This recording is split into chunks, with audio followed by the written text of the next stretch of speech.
ভাবিনি যে এত দিন পরে এই জিনিসটা আবারও আমাদের বার করে গুছিয়ে রাখতে হবে, এটা একদমই ভাবিনি।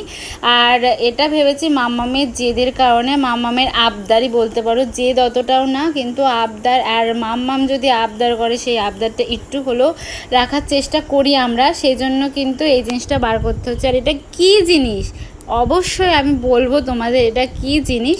এখন তো আমাকে এই জিনিসটা বার করতে হবে। আর এটা বেশ পরিপাটি করে সুন্দর করে গোছানো গাছানো ছিল। আর এই জিনিসটা সত্যি বলতে কি আমার খুব ভালো লাগে। আর এটা হচ্ছে অ্যাকোরিয়াম।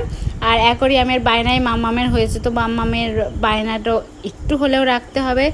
আর এর ওপরে অনেক জিনিসপত্র রাখা ছিল, সেগুলো আমাকে বার করে তারপরে কিন্তু অ্যাকোরিয়ামটা বার করতে হচ্ছে। আর দেখতেই পাচ্ছ, আর অ্যাকোরিয়ামের ঢাকনাটা একটু আলাদা রকমভাবে বানানো ছিল। তো সব কিছু এখন পরিপাটি করে গোছাতে হবে, তারপরে কিন্তু সেট করতে হবে। আর সেট করার পর কেমন লাগছে